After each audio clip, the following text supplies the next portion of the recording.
5টা। বাসায় ঢুকে দেখি ফুপা ফুপি আর দাদুর চায়ের টেবিলে বসে আছে। ফুপিকে একটু অসুস্থ দেখাচ্ছে। আমি গিয়ে ওদের সামনে দাঁড়াতেই ফুপি আমাকে দেখে রাগী কণ্ঠে বলল, আয়, মাইট দেব তোকে। কোন সাহসে একা একা চলে যাস? আমি মুখ বাঁকা করে ফুপ্পির পাশে বসে বললাম, একা একা যায়নি, তোমার ছেলে আমাকে বাস অবধি ছেড়ে এসেছিল। ফুপ্পি আমার মুখের সামনে আসা এলোমেলো চুলগুলো আদরের সাথে ঠিক করে দিয়ে রাগী চোখে শ্রাবণের দিকে তাকালো।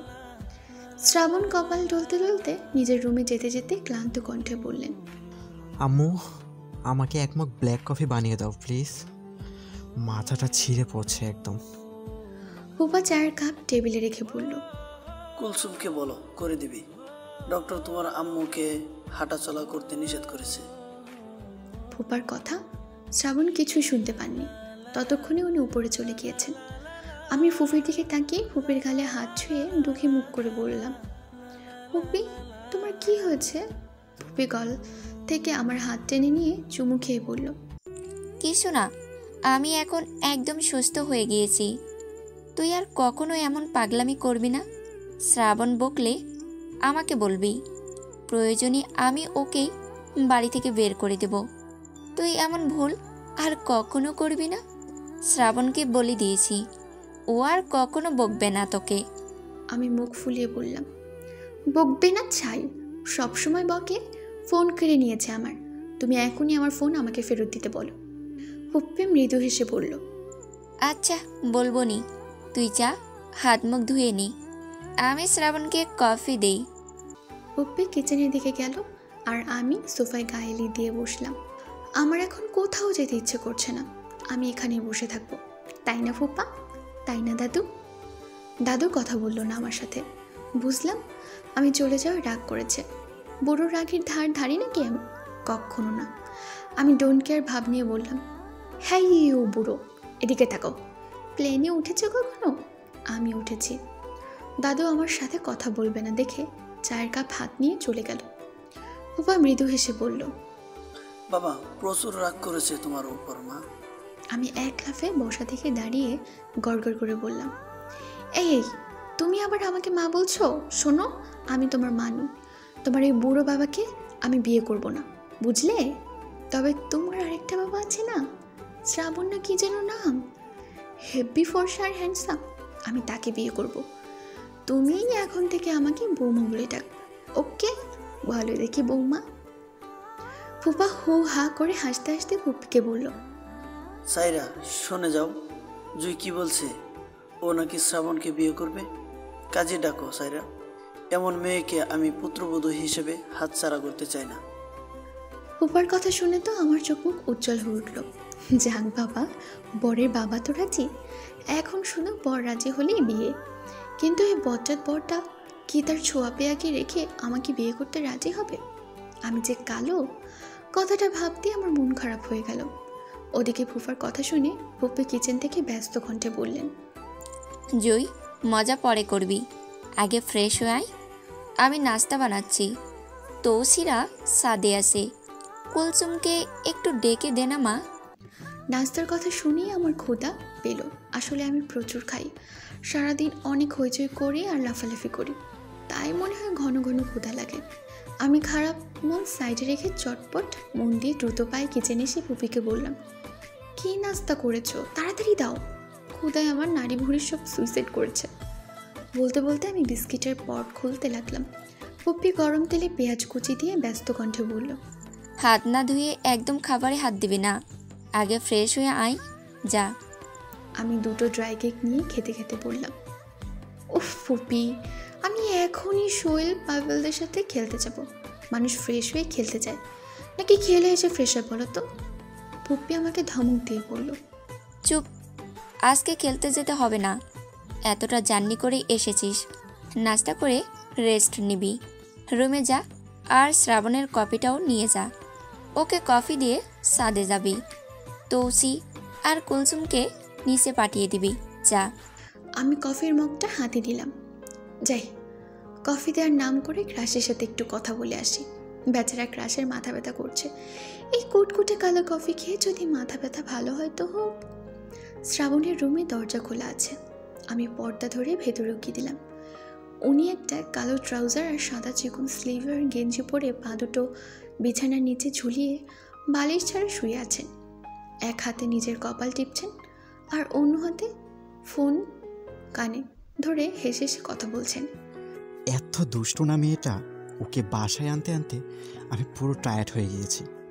আর ও গিয়ে দেখো এখনও লাফালাফি আর বকবক করছে। হয়তো সারাদিন বকবক করতেই থাকে, 1 সেকেন্ডের জন্য মুখ বন্ধ রাখে না। প্লেনের মধ্যে কি কাণ্ড নাই করেছে।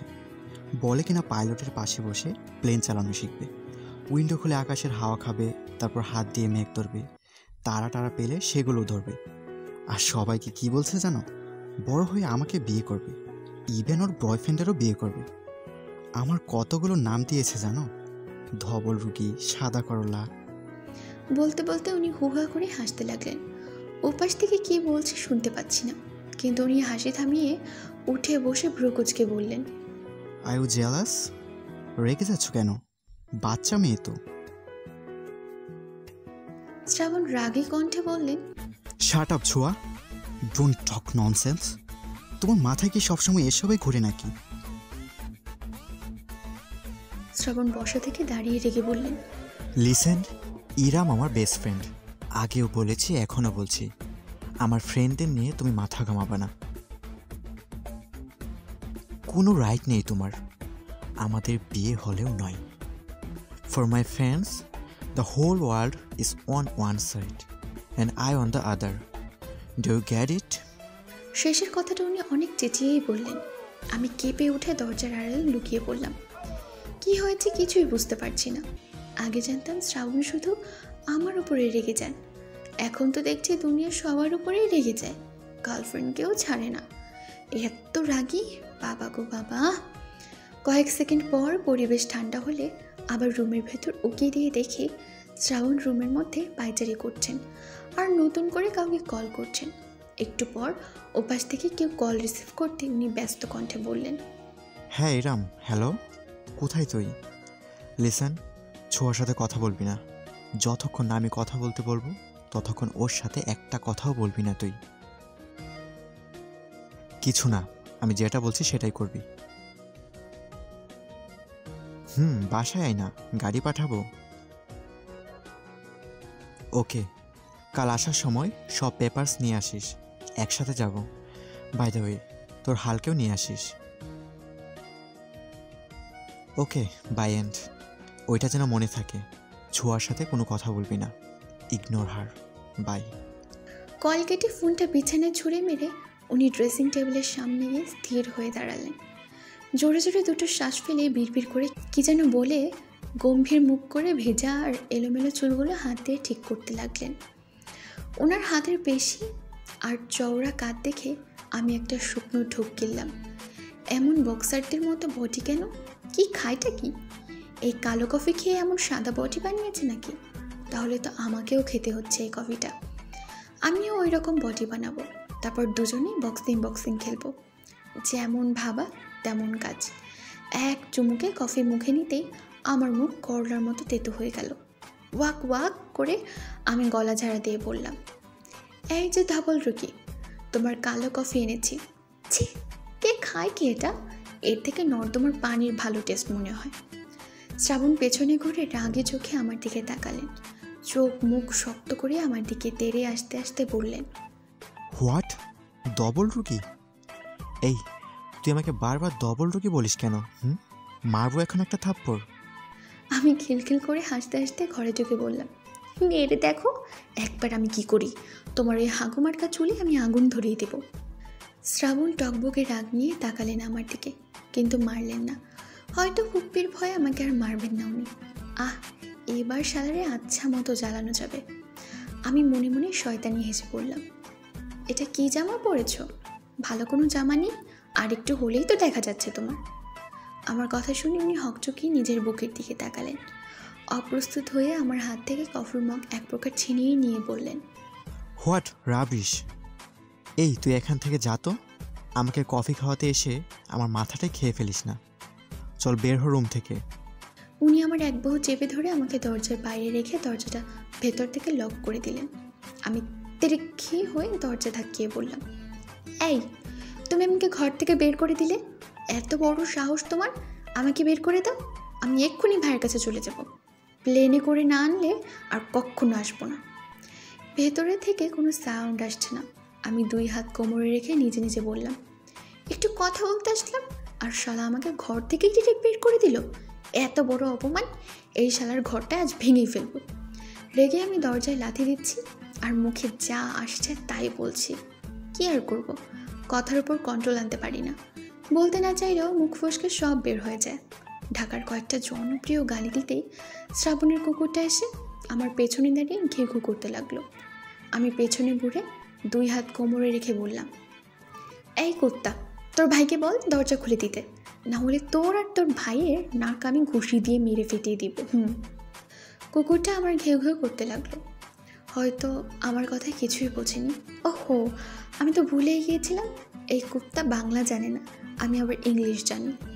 তাহলে কেমনি কি এই কুত্তারে আমি কেমনি বোঝাবো ওর নাক আমি ঘুষি দিয়ে মেরে ফাটিয়ে দেব?